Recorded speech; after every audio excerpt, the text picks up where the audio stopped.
Hello everybody and welcome to my review for One Piece chapter 983. We actually got some good news during this week. The One Piece anime is coming back. According to Toei Animation's Twitter account, you will now be able to once again follow the adventures of Monkey D. Luffy in the land of Wano, starting next weekend. We're at the edge of Dressrosa on the cover page, and pretty much like I said in my last review, we get the family reunion of Capone's family, Chiffon, Lola, and Pound, along with the Tontada. I'm trying to figure out whose ship that is in the background. Can't really tell. The Jolly Roger isn't really visible. But as far as I remember, both Capone's crew and Pound arrived in Dressrosa on tart ships from Whole Cake Island. So it would totally make sense for them to hijack that ship in the background to sail away since they're being chased by the Marines. And I think this cover story is pretty much getting ready to wrap up here with this reunion. Like I said before, all of these characters in some way or another have some type of thread that could connect them to Elbaf. So I think that's where they should be going to next. I think the only plot points that are left from this cover story are the fact that the twins don't know who Pound is. Chiffon actually saw him back in Whole Cake because Pound was trying to rescue her from Oven, but then Sanji showed up to kick Oven's neck. So that's where Chiffon remembers him from, but she still doesn't know that he's her father, so that needs to be addressed. And then the other thing, or the other remaining plot point, is the germ pirates that were introduced in this cover story. So that should be addressed as well before we move on from Dressrosa. The chapter opens up with Perorin, which was great to see because at least to some extent it shows that Oda doesn't want to completely put the Big Mom pirates on the bench. At least he doesn't want to do it to Perospero, so I do appreciate this new development. He's actually riding the candy sea slug that we saw Big Mom riding as she was trying to chase the Straw Hats because Nami had taken Zeus. Something I do question from this scene, though, is the fact that it's Perospero by himself, because out of the Big Mom pirates that were left on the ship, I would assume that like the one to take charge, the one to step up to the plate should be Smoothie, because she's second commander. So I don't know what was the rationale behind Perospero going up by himself. Like, I would at least would have taken Smoothie with me. She's next in line. Big Mom's not there. Katakuri's back in Whole Cake Island. Smoothie should be the one taking charge. Granted, Perospero's the eldest son, so he does technically have some authority, I guess, via seniority. But power-wise, strength-wise, it should be Smoothie. Again, she's second commander, and especially if you look at his dialogue, he's talking about aiming for first Yonko commander tier level characters. He's talking about Luffy, Marco, and King. Those three are the only confirmed first Yonko commander level characters that we have in Wano right now. I mean, maybe you can make the argument for Kid also being there around first Yonko commander level, so that gives you 4 total. But my point still stands. Perospero's pretty strong by himself, but he's not first Yonko commander level, so again, I'm not really sure what the rationale was for leaving Smoothie behind. And again, we still don't know why Kaido didn't tell Big Mom about the secret elevator entrance that the Big Mom pirates can use to get up there. Now, what the scene does do is that it establishes a very clear possibility of Perospero fighting Carrot, having a combat with Carrot by the end of the arc, which I completely support and agree with. Perospero is essentially the reason for why Pedro had to sacrifice himself so that the Straw Hats could escape Whole Cake Island. I don't want Pedro coming back. I think that would be horrible, horrible writing. Pound I can sort of forgive because he had 2 daughters and he never got to spend any time with them. So he still has a role to fulfill in that sense. But Pedro coming back would be atrocious. He fulfilled his role as a character. Roger told him there's going to be a time where we're going to need your help. You can help us then. And so I think that was the perfect ending for him. And it could lead up to a very, very good character moment for Carrot if she goes Sulong form and fights and defeats Perorin. Because if she does that, essentially it means that she's been able to inherit Pedro's will, who in turn inherited Roger's will. And so that would also give fans that want Carrot to join the crew a much stronger supporting argument for her doing so. I also think that since Perospero doesn't believe or trust in the Yonko Alliance, and we don't know if the rest of the Big Mom pirates are ever going to get up to Wano, and we've seen Big Mom use the candy sea slug to get around water, it could be that Oda is using Perospero as a way to set up Big Mom's escape from Wano via the candy sea slug if things go sour. Now, in the official translation, Perospero says, King, Straw Hat, Marco, just you wait. we will deal with you, or we'll deal with you. Do you think that means that he's actually hiding some of the Big Mom pirates inside of the slug? We head back to Black Maria's pleasure hall and we see that the front exterior of the building has been damaged, no doubt by Big Mom. There's a giant hole in one of those walls, and we see that Usopp and Chopper are going back the way that they were supposed to be heading, because the brachio tank that was hit by Big Mom now has legs, because the brachio tank is essentially the body of General Frankie. Frankie's Black Rhino motorcycle makes up the arms, and then the brachio tank is the body. And first of all, I just want to say, like, props to Frankie for building something that could withstand Big Mom's force. That has to be a feat to some degree. Now we shift over to the girls, and was I the only one who felt like we missed a page between what happens in this chapter with Nami's group and what we saw happened in the previous chapter? There's two things that are kind of confusing here. The first one is that Carrot says, or Nami says, oh, you mentioned that you saw Sanji. Usopp says that Sanji is with Nami's group. And then Nami asks Carrot, you mentioned you saw Sanji, which to me implies that Nami never actually saw Sanji be with their group. And then Carrot says, yeah, I saw him, but he wanted to chase some ladies. So when did that happen? When did Carrot run into Sanji? Was it before or after Nami's group split from Kinemon's group? Because the way that Oda has been handling Sanji by not showing him on screen makes me think that he's going to use Sanji to step in the nick of time when somebody needs saving, or when a situation is dire and he's going to show up to save the day. Another thing that's kind of strange about that page is that Prometheus has gone back to his happy sunny form, whereas before he was in his angry, blazing, fiery form. So what happened there? What made him revert back to happy sunny? Now, at first, I thought that the items that Big Mom was bringing to life were just random trash items. It turns out there's a piece of Japanese folklore called tsukumogami, and essentially tsukumogami are old household items that get possessed by ghosts in houses that are 100 years old. So once enough time passes, according to the folklore, the old used items spring to life. And so that's essentially what Oda is referencing there in that panel. I also like how Big Mom is singing as she's bringing these characters to life. Do do do do. Do, do, do, do. She's like a witch casting an enchantment. And according to what Big Mom said, Nami's group is headed for the stage, which is where the preparations are taking place for Momonosuke's execution. We see Queen and Orochi there, and like I said in my last review, an execution in One Piece is mainly a way for Oda to get everybody's attention to be focused in one place. And once you have all that concentrated attention, it's because there's a big revelation or something major is about to happen.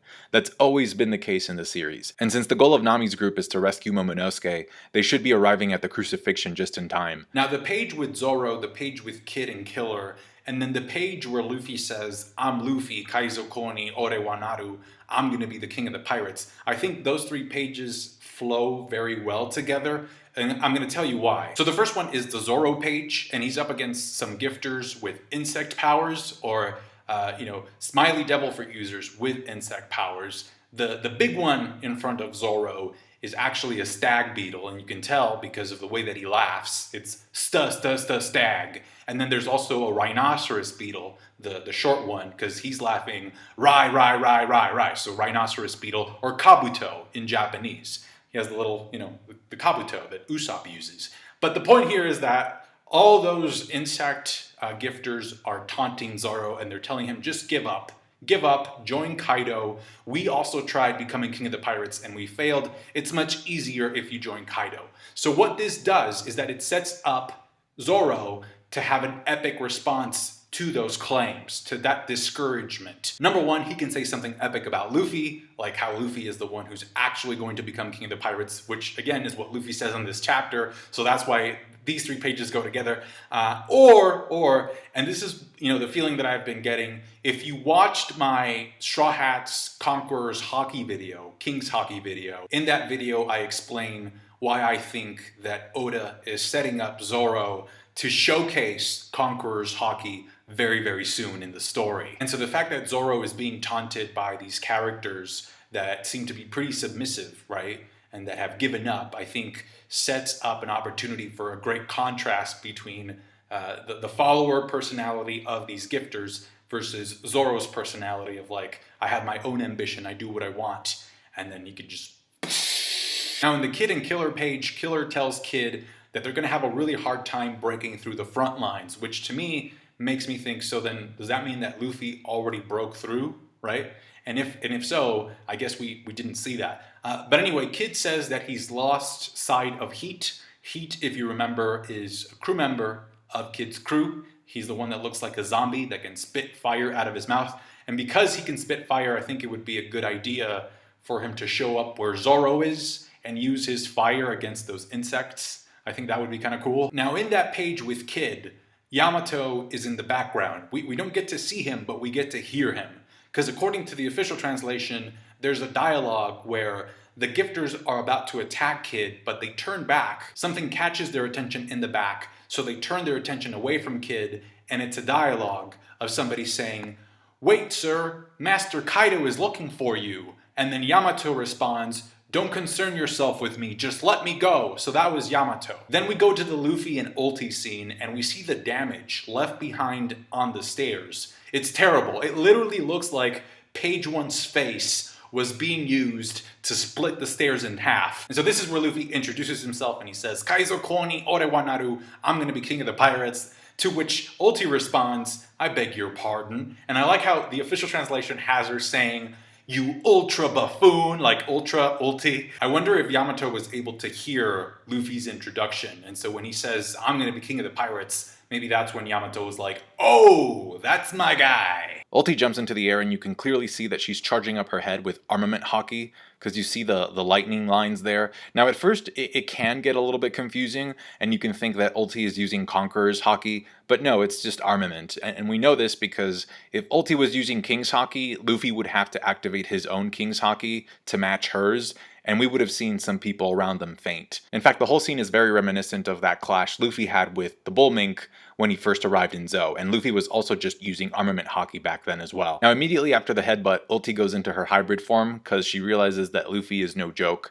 And so this is where it's important to remember that when a Zoan user goes into their hybrid form, that's technically their strongest form, because their hybrid form combines both their highest human stats with their highest animal stats. And so this is where page 1 messed up, I think, because he goes into his normal Spinosaurus form instead of going straight to hybrid form. Granted, Luffy would have still been able to beat him, but he still should have gone hybrid immediately, just like Ulti did. Now, as many of you already know, I wanted Ulti to be a Velociraptor. Turns out that she's a Pachycephalosaurus.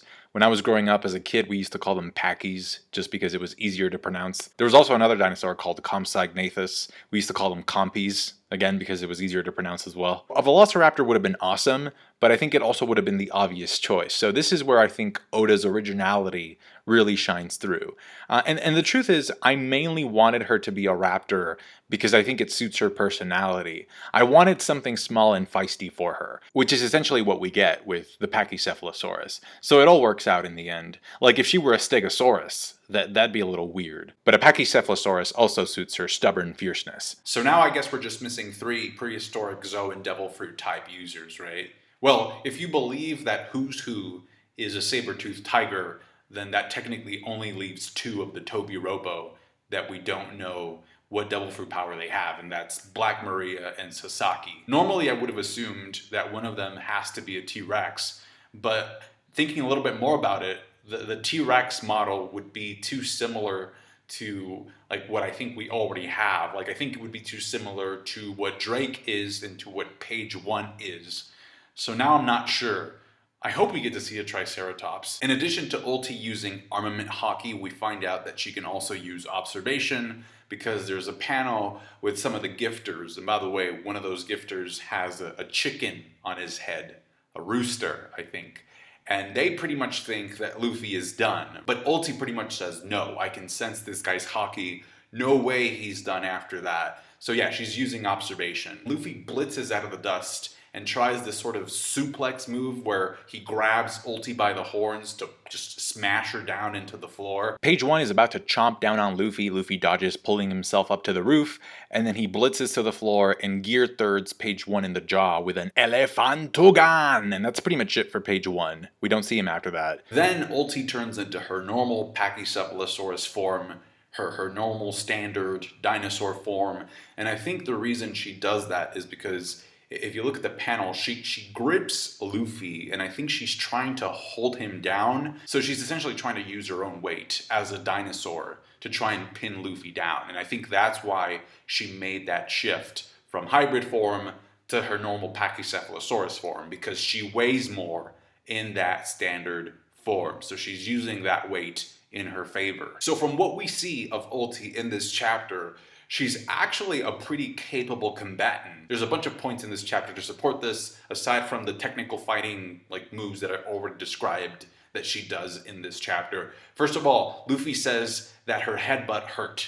He's like, man, that headbutt really hurt. Then he says, I underestimated you. Then when she tries to grip him and pin him down, he's like, man, you're strong. So Luffy never says that lightly. Whenever Oda has Luffy tell that to a character, you believe him, because he rarely says that. He says that to a couple of characters that he meets along the way, but it's not a very frequent thing that he says, you're strong. Also, before Yamato shows up with his Thunder Bagua, it seemed like Luffy was about to activate Gear 4th to be able to deal with Ulti. Now, you can downplay that all you want, You could say, oh, well, he used Gear 4th on the Beast Pirate fodder ships along with Kid and Law when he was, barely getting to Onigashima. And that's fine, that's fine. You can say that maybe he just wanted to deal with her quickly so that he could move on. But there is something very important in that panel. Well, two things very important. First of all, both of them can sense Yamato's attack coming. You can see their reaction before the attack actually lands. They're like, wait, something's coming. So it's a nice use of observation haki from them both. But most importantly is that in the panel where Luffy says that he's going Gear 4th, Ulti is also preparing an attack for Luffy. She calls it Ulti Meteor. And then she gets hit by the Thunder Bagua. Her eyes go white and she collapses. So what does that mean? Well, at a basic level, it means that Ulti has an attack that we haven't seen yet. Now, why would Oda have an Ulti attack, have a named Ulti attack, only for us never to see it? He wouldn't. This is Oda we're talking about. I know there's a gag in Tower of God where there's a special type of punch that is hyped up, but we never actually get to see it. But that's like a gag, and that's Tower of God. This is Oda we're talking about. I don't think Oda would name an attack if we're never going to see it. So, Luffy's acknowledgement of Ulti's strength in this chapter, coupled with the fact that she has a named attack that we haven't seen yet, coupled with the fact that she is a Zoan, lead me to believe that Ulti is not done yet, that we will see her again, we will see her fight again. And the reason for that is because Ulti is an awakened Zoan. And yes, I know that her eyes went white after the Thunder Bagua, but that's exactly the same thing that happened with the guards back in Impel Down that were also Zoan Devil Fruit users. If you remember what Crocodile said about the guards being awakened Zoan Devil Fruit users, that made them more resilient. Even though they were knocked out initially, they kept coming back because an awakened Zoan grants the user more resilience and durability. So that's exactly what I foresee happening here with Ulti. She's gonna get back up. And so if it turns out to be true that Ulti is an awakened Zoan Devil Fruit user, then it would make a lot of sense for everybody who surpasses her in rank to also be an awakened Zoan user. I think it's pretty obvious that Kaido is an awakened Zoan. I think that's pretty much a no-brainer. But right now, because of this chapter, I'm thinking about characters like, wait, is Who's Who awakened? Is Sasaki? How about Drake? How about the Calamities? King, Queen, and Jack. Also, if it turns out that Ulti is in fact an awakened Zoan, would you find it disappointing for the people above her not to be awakened Zoans as well? Or would you just be like, I think I would be fine with it as long as they had something to compensate for their lack of awakening. I think if you can get creative with their power and their abilities, I wouldn't have that big of a problem. But let me know what you think. Now going back to Ulti, because she was in her standard Pachycephalosaurus form, instead of her hybrid form when she got clubbed by Yamato, technically speaking, we can say very clearly that she was not in her strongest form when she got clubbed and knocked out. I'm pretty sure her in page 1 will be back. Kaido's son Yamato finally appears, and he's kind of playing the role of the blue spirit, sort of helping out the protagonist in a way. That's what it reminded me of. Now, I gotta be honest here. At first I thought, man, wouldn't it be cool if this character turned out to be Admiral Green Bull pretending to be Yamato? You know, because they have similar wavy hair, and so I thought maybe the Marines have already infiltrated the castle. But no, the Thunder Bagua attack pretty much rules out that possibility. Plus, some of the Beast Pirates seem to recognize Yamato as Kaido's son, so it can't be the case that he's Green Bull in disguise. Now, obviously, the Thunder Bagua is the same attack that Kaido used on Luffy to one-shot him.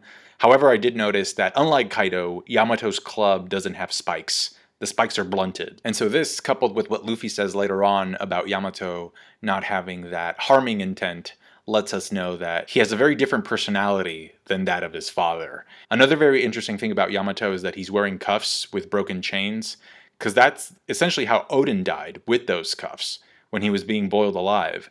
Plus, he also has that sumo rope belt thing that Oden also used to wear. Now, if these were the only two connections I could make with Oden, I would just, say like, oh, it's kind of a coincidence, or it's like a neat character design. But the character is also wearing an Oni mask. So I'm going to read you what I found about the origins of Oni. It's from Wikipedia, but it's still fascinating. It says, the explanation is found in the 10th century dictionary called the Wamiyosho, which reveals that the Oni at the time had a different meaning, defined as a soul/spirit of the dead. Then it goes on to say that the character for Oni in Chinese also means a dead or ancestral spirit, and not necessarily an evil specter. So in other words, the Oni mask doesn't necessarily represent a demon or something that's evil. It could also represent a soul that is no longer alive. Come to think about it, didn't Sasuke and Orochimaru need to get a mask first, like an Oni mask, in order to be able to bring back the previous Hokage? Like, I remember that scene, and it's like, oh, we need to get this mask first. And it was an Oni mask, right? So maybe that's the symbolic reason behind that. So if the Oni mask is supposed to represent the spirit of someone who has passed away, I think it's obvious that Yamato's disguise is supposed to represent Oden. That plus what he says about waiting for Luffy makes it pretty clear that Yamato is someone who has inherited Oden's will. There's also a constant theme in One Piece that Oda loves repeating over and over again, where the father figure doesn't necessarily inspire or inherit their dreams or their will to their son. There's just a bunch of examples of this happening, like Luffy being inspired by Shanks instead of Dragon, Sabo being inspired by Dragon instead of being inspired by his father, who is a noble, right? Ace being inspired by Whitebeard, even though he's the son of Goldie Roger.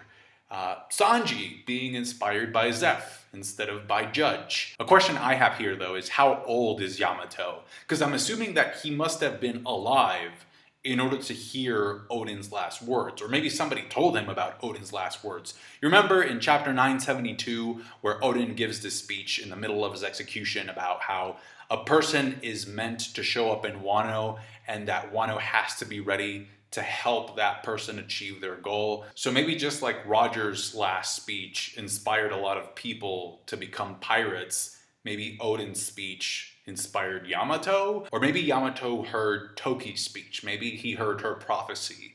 Because before Oden died, he gave Toki a letter, and he actually tells her, if you want to meet the person that you've been waiting for, because Toki ran away from the past, right? So she was like, time jumping all over the place into the future because she wanted to get away from the past. And Oden tells her, if you want to meet the person, right, that is going to set everything right, you have to jump 20 years into the future. Of course, Toki refuses to go because she doesn't want to leave Oden.